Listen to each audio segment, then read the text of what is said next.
राधे राधे, जय श्री कृष्ण। पूजा के विषय में आज एक नई चर्चा मैं करना चाहता हूं। पूजा जब व्यक्ति करता है तो अंदर से शांति, अंदर से आनंद, अंदर से स्फूर्ति आती है। परंतु आपको पता है कि ये पूजा, ये आनंद में अगर किसी ने भंग कर दिया तो क्रोध भी बहुत भयानक आता है। जितना आनंद उससे कई गुना ज्यादा क्रोध, क्योंकि जो आनंद है वो भगवान शिव जी का नाम है। आनंद ईश्वर कहा गया उनको। आनंद जो मिलता है वो भगवान शिव है। वो आनंद शिव ये है। जब हम ओम बोलते ना, आ से ब्रह्मा नाभि में, ऊ से विष्णु और मां से महेश, तो आनंदेश्वर ये यहीं से। जब कभी कोई शिशु जन्म लेता है, जन्म लेने का मतलब जब वो माँ के गर्भ में उसका शरीर बनता है तो आत्मा का जो प्रवेश होता है वो यही कपाल, यही रास्ते से आता है, इसी रास्ते से आता है। और इसीलिए कहते हैं कि ऐसे अच्छे काम करो, भगवान का बराबर ध्यान करो। जिस प्रभु ने यहाँ से, प्रभु के आने का रास्ता ये है। प्रभु आते भी यहीं से हैं, आत्मा को प्रवेश भी यहीं से करते हैं। इसीलिए साधु संत निरंतर उनका नाम ध्यान करते हैं और वो चाहते हैं कि प्राण यहीं से निकले। जब प्राण यहाँ से निकलता है तो वो ईश्वर, जहां से ईश्वर की गोद से आया, ईश्वर की गोद में चला जाता है। लेकिन 99.99% मृत्यु आती है पैर से। कभी भी देखना, कभी भी मृत्यु आती, पैर ठंडे पड़ेंगे, पैर कमजोर होने लगेंगे। ऊपर का शरीर खूब हट्टा खट्टा, लेकिन पैर सबसे पहले कमजोर होते हैं। पैर से कमर आता है। और मृत्यु के 3 रास्ते होते हैं। एक तो जो मल का द्वार होता है, जो महापापी होता है, उसको रौरव नर्क मिलना होता है, तो मल के द्वार, यानी मृत्यु के समय उसको मल आना शुरू हो जाएगा, मल से निकल जाते प्राण। और दूसरा जो भोगी होता है, भोगी, उसके इंद्री से मूत्र आ जाता है। मरते समय मूत्र के रास्ते से प्राण निकल जाते हैं। और जो योगी होते हैं, योगी जो बिल्कुल सम रहते हैं हर चीज पे, अच्छा हो तो भी वैसे ही, बुरा हो तो भी वैसे ही, सिर्फ प्रभु ही प्रभु रहते हैं। उनके प्राण यहाँ कपाल से निकल जाते हैं, मुख से भी निकलते हैं। यहाँ तक आ जाते हैं तो मुख से निकल जाते हैं, तब भी नारायण मिल जाते हैं। जन्म लेकिन फिर से लेना पड़ता है, लेकिन बहुत अच्छा जन्म मिलता है। पूजा में जो मैं बात कर रहा था, शुरुआत मैंने जो किया था वो ये मैं कह रहा था कि व्यक्ति को क्रोध भी आ जाता है। और क्रोध कैसे आता है, मैं आपको बहुत एक अच्छा उदाहरण देता हूं। आप कुछ कर रहे हैं और आपको आके कोई व्यक्ति अपशब्द बोलता है। जैसे ही वो व्यक्ति अपशब्द बोलता है, आपके मस्तिष्क में एक अजीब सी हलचल मच जाती है। आपको अच्छा नहीं लगता है। आप कहते हैं छोड़ो, कोई दूसरी बात करो। लेकिन वो व्यक्ति फिर आपको छेड़ता है, कोई अपशब्द बोलता है। आपका ये जो क्रोध है ना, जो यहां पर अभी मंडरा रहा था, वो नीचे आता है, ये भ्रकुटी पे आता है।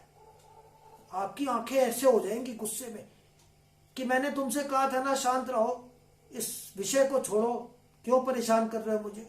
लेकिन दूसरा मस्करी में है या दबंग टाइप का व्यक्ति है, उसको दूसरों को परेशान करने में आनंद आता है, तो वो तो उसको और आनंद आ गया। आपका क्रोध जब नीचे आया भ्रकुटी पे, तो क्रोध हो गया, उसको आनंद आ गया, उसने और आपको कुछ अपशब्द कह दिया। देखिए, क्रोध जो यहां से, जो चुटिया के मार्ग से जो चली है, वो यहां पर आई है कपाल में, कपाल से आई है मस्तिष्क से होते हुए भ्रकुटी में, आपकी आंखों में, आंखों से आती है वो नाक पे। व्यक्ति जो है बहुत गहरी सांस लेने लगता है, फिर भी वो अपने आप को रोक के रखता है और उसको मना करता है। वो व्यक्ति और चिढ़ाता है तो ये नाक से गहरी सांस लेते लेते अंत में उसका सब्र टूट जाता है, वो भी अपशब्द बोलता है। अब देखो कितना गंदा होता है क्रोध। जो व्यक्ति इतना शांत रहता था, कभी किसी के लिए अपशब्द नहीं बोलता था, वो अपशब्द बोलने लगता है। अब जितनी सिद्धियां उसकी थी, प्राप्त की हुई थी, उस अपशब्द से वो ऊर्जा निकल गई। जिसके लिए बोला उसका तो बंटाधार हो नहीं है, वो तो मूर्ख था जो एक संत पुरुष को परेशान किया, जो पूजा पाठ करने वाला था, जो पूजा पाठ करने वालों को अगर परेशान करते यही होता, लेकिन उसकी सारी सिद्धि निकल गई। तो क्रोध को काबू करना कितना जरूरी है कि आपकी जितनी पूजा थी सिद्धि से निकल गई, मुंह से वाणी हो गया, श्राप हो गया, लेकिन वो व्यक्ति फिर भी परेशान करता है तो ये मुंह के बाद उसके नीचे आ जाती है, गर्दन में, बहुत चिल्लाता है, गाली गलौज शुरू करता है, बिल्कुल पशु बन जाता है। और फिर भी अगर वो अगला चढ़ता है तो ये भुजाओं में आती है। ये जो है अग्नि, क्रोध की अग्नि भुजाओं में आती है, सब जलाते हुए आ रही। ये चुटिया से लेके कपाल से लेके ये आत्मा का स्थान जहां ये टीका लगाते, ये सब श्वास क्रिया, सब नाड़ी, चंद्र नाड़ी, सूर्य नाड़ी सब बिगाड़ दी, और मुखमंडल सब बिगाड़ दिया। हृदय, ये विष्णु जी का जो ये वास कंठ पे था वो भी खत्म, भुजाओं में आते, और फिर मार मार गुत्थम गुत्थी चालू, पूरा पशु। और उसी से हृदय में जो नारायण का वास होता है वो भस्म। अब उसको जितनी उसने पूजा की थी, अब वो जीरो से लेके फिर वो वहां तक पहुंचेगा। तो क्या करना चाहिए ऐसे लोगों को, जो लोग तुमको तुम्हारी पूजा को भंग कर देते हैं, तो ऐसे लोगों को क्या करना चाहिए? ऐसे लोगों का बहुत अच्छा तरीका है योग में, गहरी सांस लीजिए। जैसे फिल्मों में हीरो एक्टिंग करते हैं ना, हीरो और हीरोइन वगैरह एक्टिंग करते हैं, हर तरह का रोल अदा करते हैं, अंदर से कुछ रहता है लेकिन बाहर से प्रदर्शित करते हैं। तो आपको झूठ मूठ का नाटक करना है। अगर आप स्कूल में टीचर है, बच्चों को डांटते हैं, कहीं पर कुछ ऐसे है कमांडर हैं, कहीं पर नेता है, कहीं पर अपने स्टाफ को डांटना है, तो अंदर जो गहरी सांस लेके शांत रहिए। एक्टिंग करना बहुत आसान है, एक्टिंग करिए ना, अंदर शांत है, बाहर से खूब गुस्सा दिखाइए, ऐसा गुस्सा दिखाइए, लेकिन अंदर बिल्कुल खामोश शांत संत की तरह। और वहां से हट गए, सब लोग डर गए कि तुमने डांटा था, गुस्से थे, लेकिन तुम दूसरा काम कर रहे, तुम्हें कोई, आपका ब्लड प्रेशर अगर नापा जाए बिल्कुल कूल शांत, चित्त बिल्कुल शांत, आपकी पूजा आपके साथ बरकरार है। तो जो भी पूजा पाठ करते हैं, क्रोध उनके लिए अग्नि परीक्षा है कि आगे बढ़ना है कि वापस जीरो पे आना है।